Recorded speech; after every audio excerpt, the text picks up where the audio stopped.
Hi, welcome to the Pursuit of Truth. A few points to get through.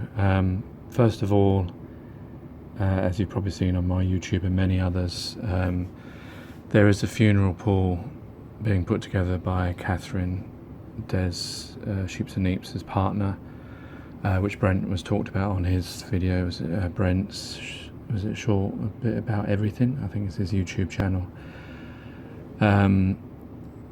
And it's a PayPal account. You can, whatever you have freely to give. It's good to see that lots of channels, I've seen lots of channels have mirrored the video. It's a shame that there wasn't that many people that mirrored the original PayPal that Des himself put when he was asking for help in regard to alternative treatments and stuff. Although I know there was a lot of contribution to that. But it would have been nice if that video had been mirrored out as much as this funeral one. Let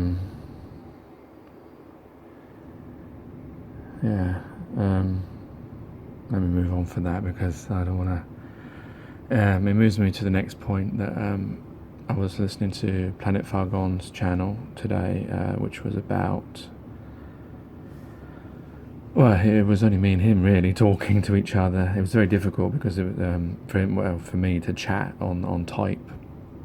But it was really interesting what he was talking about, and he was talking about how we perceive things and how we live and choices and that kind of stuff. And there was an interesting point he made about death and how the majority of people will see that as a negative thing and a sad thing, and a lot of that is about how we've been schooled or taught, whereas there'd be other people, especially maybe like religious people, who will see it maybe as a well, I suppose a good thing is not really the right word, but maybe not as a negative thing, as a positive thing, because this life is meant to, in the religious terms, is I want to say transitory, but I'm sure that's not right. It's meant to be short, whereas in heaven or wherever you go afterwards is meant to be everlasting. And so why would you want to stay here where it's pain and suffering and injustices and inequalities and hell on earth, as it were, whereas there's a heaven that you could get to if you've done all the things that you need to get there. So it was really interesting what he was talking about, and it made me think about those things. And the example I gave him was about if that's the case, then is there intrinsically a right thing? The way that the species is, society is. I think he was talking mainly about the individual, but me, I was talking more about species. The way we live now, I don't think there's many people that could argue that the way we live is actually a good way. I mean, there are good parts to it, but there's a lot of suffering, like Planet Fargon was talking about, which was, that children are dying of starvation, and equally children are dying of obesity. Why is that? On a planet where we have sufficient food for everyone and sufficient knowledge to stop things like obesity, and a lot of that's to do with the manufacturing of food done for speed and money. So it was interesting to think about that. And the example I gave was like, if you had a child that didn't have any of these influences, didn't have parents, didn't have the media, didn't have government, didn't have schooling, didn't have any of that, is what that child become what we're meant to be? That's almost animalistic in a way, because it's difficult. I have twins and I've been watching them, and it's difficult to know which things are intrinsic and which things are we teaching them, because it's difficult, because I don't know what's going in their mind. They will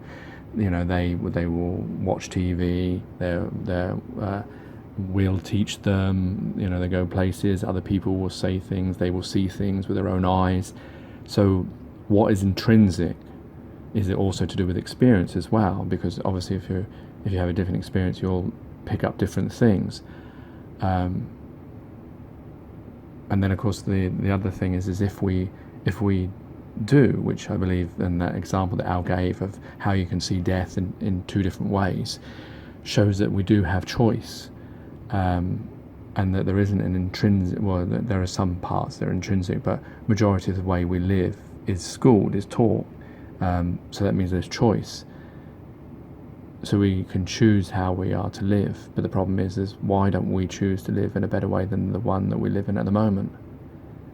And I know a lot of people say, well, I don't have the power to change everyone's mind. But I guess you have the power to change your own mind, and then eventually, through your children, maybe it will change. That's the only power you have, through your children, and teaching them a better way of living, the proper, a way, and hope that they get influential, and enough of that comes through time. We didn't get to here in just one day, so it will take time.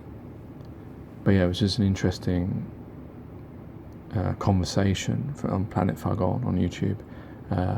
I've put all these ones in the companion of The Pursuit of the Truth, so you can find them easily if you can't find them on YouTube. So that was a really interesting conversation. It was very similar to recently I've been listening to Bro Sanchez TV. That's his channel on YouTube. He's got 2 videos. They're very long, but there's a lot of information in there that makes you think, wow, actually I didn't think that way. Which is to do with the secrets of the Pharaoh, I think it's called. And it's to do with where he's claiming that a lot of religion, a lot of the teachings that people believe in and follow actually stem from Egypt. Egypt not being I hope I said that right, being not the original name of the place, and the Baphomet and all that kind of stuff. And there's a lot of information in there, and there's a lot of etymology to do with words and how they came about, and a lot of it sounds interesting and sounds makes sense when you hear it. I don't know how accurate it is, because I don't know much about etymology, and who does? Just because it's written in a book by somebody, does that mean that it is any more true than someone saying on YouTube who's researched it themselves? But there was a lot of interesting points in it to do with Darwin, to do with what one that struck me was when he was talking about the idea of Africans being the indigenous species, the original species, although I know there is a claim to the Middle East as well, in Iran, but most people historically or scientifically say the Africans were the first, and he was suggesting how that's been done to undermine Africans or black people, so-called black people, in the sense that obviously the Darwin theory is that we came from monkeys, apes, that we evolved, and therefore the further back you go, the more stupid you are, because when you were an ape or an ape man, they used to beat people and pull their women by hair and all that kind of stereotypical stuff, and therefore to put Africans at the beginning may seem like you're saying, oh yeah, we all come from you, but really it may be used as a demeaning way to suggest that they're not as intellectual or further down the line as so-called Europeans or white people. So there was really interesting points in there. Some of the points that he pointed out to do with statues and how they're depicted, and how they're depicted even to this day, and through to Disney and Lion King and stuff like that. There's really interesting stuff in there.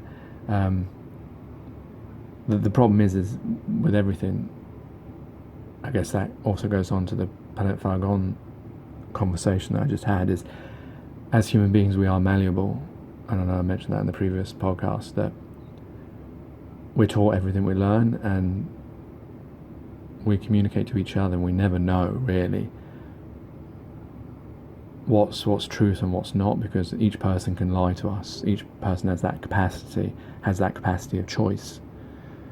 And some people, don't even know when they're doing it, or they're doing it in the best interest because they believe what they're saying to be true, but could be misled because of lack of research or lack of knowledge or all sorts of reasons. But the thing that always strikes me is when something makes sense, that that seems like there may be something to it. But yeah, I would give that a listen. Bro Sanchez TV, and I think it's called Secrets of the Pharaoh. It's also in the pursuit of the companion, the pursuit of truth. For easy to find, it's 2 parts. The first part, I think, is 5 hours. Is really in depth. There's a lot of stuff in there, and it really makes you think about how things are and the world we live in and history and all that kind of stuff.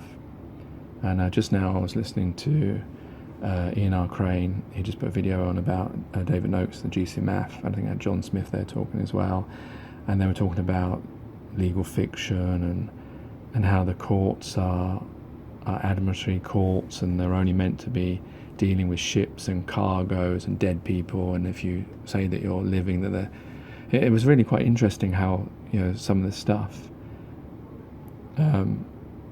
that we don't all know about, and if we did, we'd have a lot more power.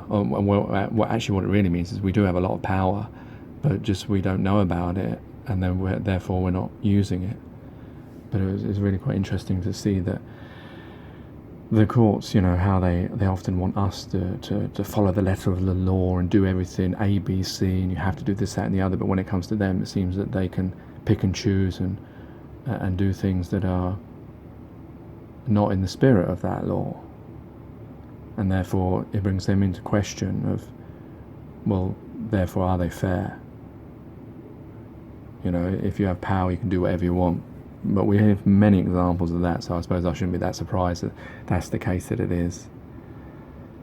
And of course, recently there's been the alleged, I don't know if to call them terrorist attacks or gun attacks or whatever attacks we're calling them in America, was it Ohio and Texas? I know there's lots of conspiratorial videos already coming out about them, and it's especially the ones I think is in Ohio where is meant to have shot 9 people and injured 20 people in 20-30 seconds. The police reacted within 20 seconds, and he was dead by 30 seconds or something like that. And there's different camera angles that bring into question some of this. And I mean, I don't know, often I always say the easiest way to these things is to let them happen, because to have people involved means that, you know, those things can come out, whereas there's plenty of people out there that want to do these stupid things, and security services know a lot of these people and can track them and follow them and just allow things to take place and maybe guide it a little bit and have people there to say the things that they need to say, if that is about gun control, which seems to be the suggestion that people are making, that they want to get rid of the guns from Americans, so that they're powerless. But then I don't know how much of a credible argument that is, because even with all the Americans all having guns, they're not really using them to storm the government and take over the land and saying, we want justice, we don't want people to starve and die, we don't want homeless people, we don't want people to be injected with medicines that aren't really curing people, we want cures for these things, we want money to be used properly, we don't want money at all. You know, there's none of that. So I don't know whether that's a bit of an invented argument, but let's see, who knows with these false flags, if they're false flags. And the thing is, like, who knows I suppose the thing is, like, with all this, who knows what's genuine, what's truth, what's not, and what's anything that you see in front of your eyes, and the way you interpret it as well. To go back to Planet Far Gone's conversation. Anyway, that's enough for me for now. Please check out those channels if you wish. They're in the Companion of the Pursuit of Truth. They are Brother Sanchez TV, Planet Far Gone. What was the other one? I've already forgotten what it was. Ian R. Crane, and obviously Brent Short, a bit about everything, I think it's called, or for his funeral report, and I've also put it on my front page as well, so you can find the PayPal there if you want to contribute. Alright, take care, take it easy, God bless and peace.